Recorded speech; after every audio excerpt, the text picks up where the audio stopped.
Morjesta vaan katsojat ja tervetuloa ystäväni videopäiväkirjan kanavalle. Mä oon Tuomas ja tänään meillä olisi vuorossa uusi konsepti, nimittäin Tarinatuokio, eli Storytime, mutta paremmalla nimellä. Tässä tarinassa mennään kesään 2024 ja tapahtumapaikkana on Joutsa. Joutsassa me oltiin kierrätysleirillä ja oltiin ehkä tämän tapahtuman aikaan jo siinä toiseksi viimeisessä illassa suurin piirtein. Mutta aloitetaan alusta. Me oltiin siis saapumassa tonne leirille ja ajettiin sellaista perinteistä suomalaista maalaismaisemaa kuvaavaa tietä pitkin. Eli just kaikkia pienarkasveja ja näin. Oikealle levittäytyy sellainen niin kuin kohtuu iso pelto. Ja keskellä sitä peltoa on aivan jäätävän iso kivi. Siis sen on pakko olla joku siirtolohkore tai jotain, koska ei siellä ollut mitään kallioita tai muita kiviä lähimaillakaan. Mä katsoin sitä kiveä ja olin silleen, että vau, tonne mun on ihan pakko päästä kiipeämään. Ja mun onneksi meidän leiripaikka sijaitsi vaan muutaman 100 metrin päästä. Me käännyttiin sellaiselle pienemmälle tielle, joka siis oli oikeasti tosi pieni, ja körteltiin sitä sitten perille. Mut sitten mennään tähän leirin toiseksi viimeiseen iltaan. Mä olin päättänyt, että nyt, jos koskaan, meidän on aika mennä tutkimaan sitä kiveä. Aluksi mä ajattelin, että mitä jos mä menisin vaan yksin? Eikö tää ole vähän outoa mennä johonkin keskelle jotain random peltoa kiipeämään kivelle? Joo. No näitä mun päähänpistoja. Saatte niistä varmaan kyllä kuulla lisää vielä myöhemmin, koska niitä tulee aina silloin tällöin. Mutta mä päätin kuitenkin kysyä mukaan mun kaveria ja samalla muutama muuta tyyppiä, keihin me oltiin jo ihan hyvin tutustuttu siinä leirin aikana. Meitä oli siis loppujen lopuksi lähdössä mun lisäksi 4 tyyppiä tutkimaan tätä kiveä. Me kysyttiin meidän siltä ohjaajalta, valvojalta, kuka se nyt olikaan vastuussa oleva aikuinen, että onks tää ihan fine. Ja se näytti vihreätä valoa. Joo, se ei ehkä ihan tiennyt, että mihin me oltiin ryhtymässä. Me käveltiin sitä pikkutietä ja vaikka se matka ei ollut pitkä, niin se tuntui vähän pitkältä.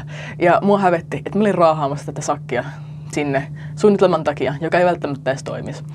Mutta oikeastaan aihe tähän häpeämiseen tuli vasta sitten, kun me päästiin siihen pellon reunaan. Nimittäin se pelto ei suinkaan ollut mikään viljapelto, vaan siinä kasvoi kaiken maailman niin kuin piikikkäitä kasveja ja nokkosia ja siis jotain pieniä puun taimia. Siis se oli aivan umpeen kasvanut semmoinen niin kuin vihreä tiheikkö. Ja se pelto oli isompi kuin me oltiin ehkä aluksi ajateltu.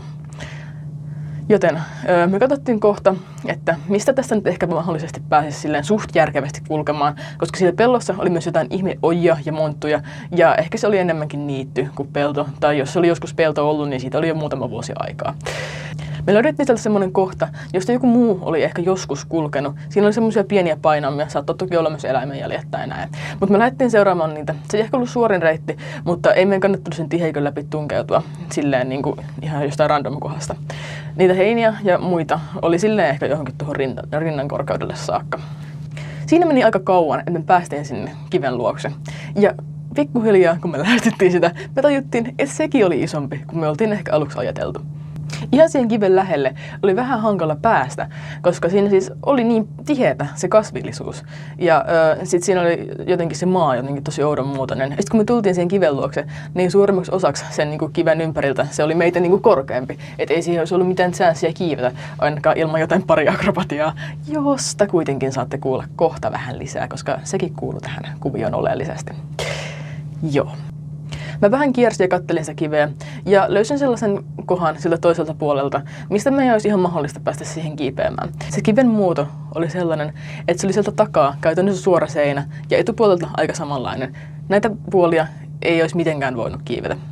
Siinä etupuolella kasvoi tosi myös koivu ja mä katsoin, että toi on muuten meidän hätävara, että jos me tuolta päästä alas, niin se on sitten rippistä tolle koivulle.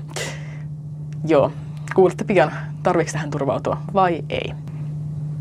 Se kiven tavallaan vasenpuoliselta tieltä katsottuna oli sellainen, mistä mä harkitsin, että olisi ehkä mahdollisesti voinut kiivetä, mutta mä en saanut nostettua mun jalkaa ihan niin korkealle ja samalla saanut siis kiinni mistään, että se olisi onnistunut. Ja muutenkin se toinen puoli oli helpompi.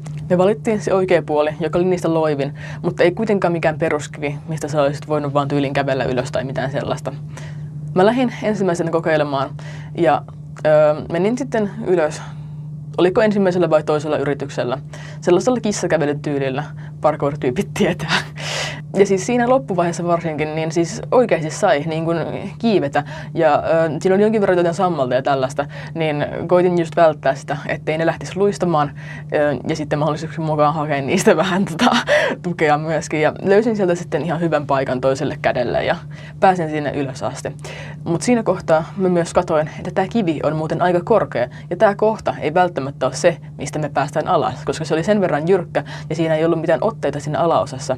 Eli jos sit olisi lähtenyt laskeutumaan, niin todennäköisesti ne sammalet olisi alkanut luistaa ja sitten se olisi päätynyt ihan hirveätä liukumäkeä sinne pusikkoon, koska siinä, missä lähdettiin ylöspäin menemään, niin ei ollut mitään kunnollista laskeutumisalustaa. Totta kai mä tuuletin sen kunniaksi, että mä olin päässyt sinne kivelle, mutta samalla mä kuitenkin totesin muille, että niiden pitäisi tulla sinne omalla vastuulla. Seuraavaksi tänne kivelle lähti kiipeämään muistaakseni 2 näistä mun uusista kavereista. Ja jonkun aikaa yritettyä he pääskin sinne. Ja me oltiin totta kai iloisia tästä. Ja sitten oltiin siellä ja katseltiin iloisena maisemia. Oli aurinko just laskemassa, mikä oli nättiä.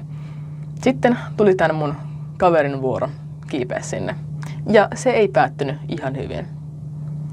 Nimittäin hän oli kiivennyt sitä kiveä vähän ehkä yli puolen välin, kun hän lähtee luisumaan siitä alas.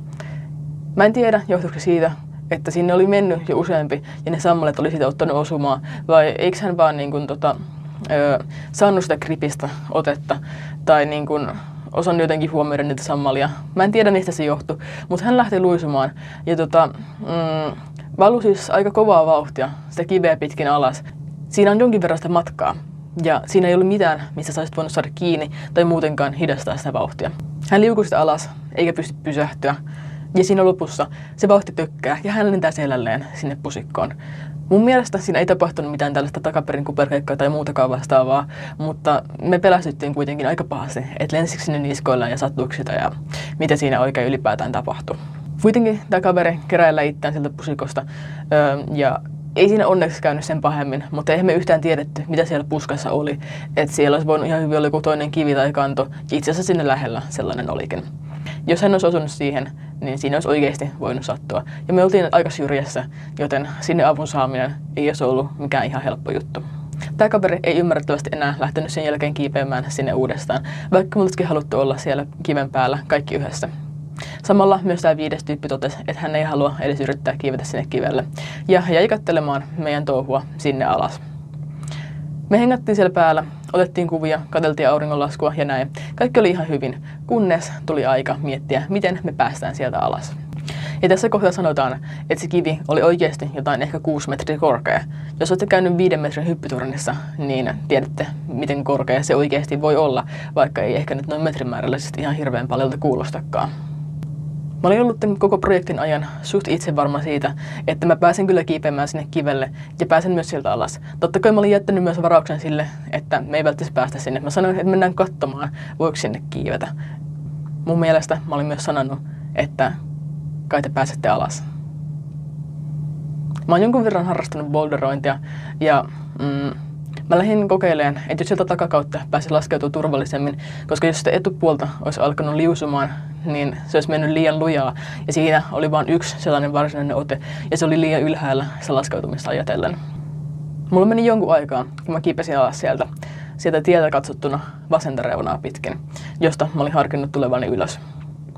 Se oli aika leveä skivi ja mun piti aloittaa sieltä toisesta reunasta sitä vasenta puolta ja siirtyä samalla kun mä menen alaspäin niin sinne toiseen reunaan, koska se oli aika epämuodostunut skivi ja niitä otteita oli vähän harvassa siinä ja samalla ja pudotus aiheutti hieman haasteita. Enkä mä myöskään tiennyt, millainen se laskeutumispaikka siellä oikein on sitten alhaalla, joka mua odottaa. Mä olin onneksi käynyt vähän kuitenkin katsomassa sitä silloin, kun mä olin harkinnut sitä kiipeämistä. Joten kun mä olin päässyt laskeutumaan siihen oikeaan kohtaan, niin siinä oli jonkin verran pudotusta, mutta sitten mä päädyin hyppäämään sinne alas ja toivoin vaan samalla parasta. Onneksi tämä laskeutuminen sinne pusikkoon sujui lopulta ihan hyvin, en taitellut nilkkojani tai mitään muutakaan. Mutta nyt oli aika näiden toisten tulla alas sieltä. He harkitsi sitä toista puolta, mutta he pääsivät siihen grippiin asti ja sen jälkeen tajus, että mä oon ihan liian korkealla. Ei tästä tule yhtään mitään. Joten he päätti kanssa tulla sitä samaa puolta alas kuin mä. Mä koitin ohjeistaa heitä, että missä olisi hyvät otteet ja miten siitä kannattaisi tulla, koska ensin he yrittivät tulla siitä alas etuperin, mikä nyt ei ehkä ole tuollaisen muutaman metrin korkean kiven kohdalla ihan kauhean järkevä idea. Toinen näistä tyypeistä oli lähtenyt tulemaan jo alas sieltä ja päässyt melkein siihen kohtaan asti, mistä mä olin sitten niinku tavallaan kätti liikkeellä hypännyt jo maahan. Musta tuntuu, että tämä kivi tuntui heistä aika korkealta ja mä tajusin, että meillä on ongelma. Joten mä tein suunnitelman. Tämä tyyppi oli kiivennyt vähän takaspäin. Vähän siinä kiven puolen välin yläpuolella oli sellainen kohta, missä pystyi pitämään taukoa. Ja mä ehdotin hänelle, että jos hän pääsisi laskeutumaan siihen kohtaan, missä mä olin roikkunut ja hypännyt, niin ehkä mä voisin ottaa hänen kengänpohjistaan kiinni, laskea hänet mun olkapäille ja sitten auttaa sitä vielä alas tyyli jollain kyykyllä tai jollain. Mä lähdettiin toteuttaa tätä, vaikka hän aluksi suhtautuikin tähän ymmärrettävästi, hieman epäilevästi ja ennen kaikkea siihen, että jaksais mä niinku nostaa häntä. Mutta mä olin varma, että mä jaksasin, koska hän oli kuitenkin mua pienempi. Ja olihan siinä se kivi mun tukena, mihin mä pystyisin vähän tarvittaessa nojata. Siinä meni jonkun aikaa, mutta uskokaa tai älkää, me saatiin tää suunnitelma toteutettua. Hän roikkui siihen kohtaan, missä mä olin roikkunut. Mä otin hänen kengän pohjastaan kiinni, laskin tuohon olkapäille. Ja sitten se loppui, niin ei se kyllä mikään kyykky ollut. Mun mielestä hän tuli tuohon niin mun syliin ja sitten mä laskin hänet siitä alas.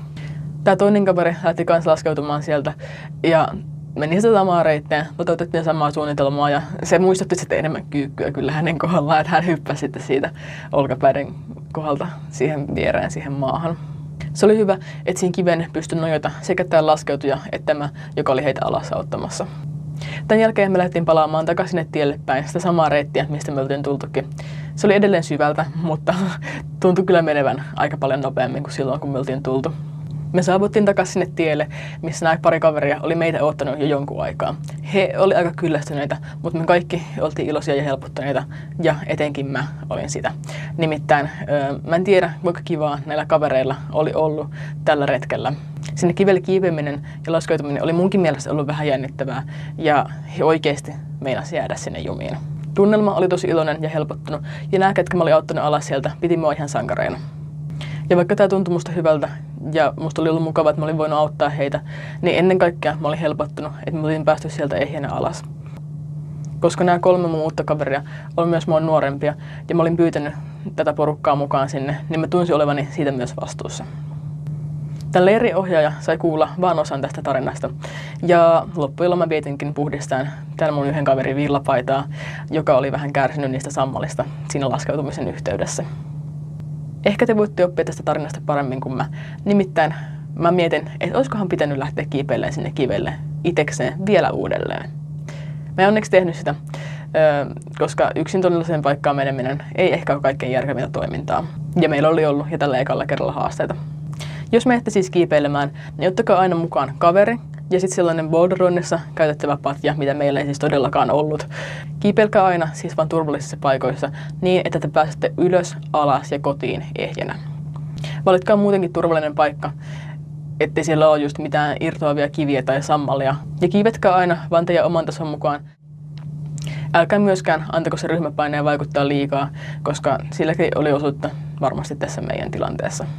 Mä itse kuitenkin tykkään kiipeillä ja halusin kiipeillä enemmänkin monipuolisemmissa paikoissa just ulkona ja sisälläkin nähdä erilaisia halleja.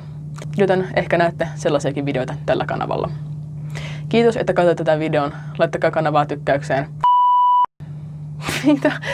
Laittakaa kanavaa tykkäykseen. Tarkoitin, että kiitos kun katsoitte videon. Laittakaa kanavaa tilaukseen ja tykätkää videosta. Se olisi moro.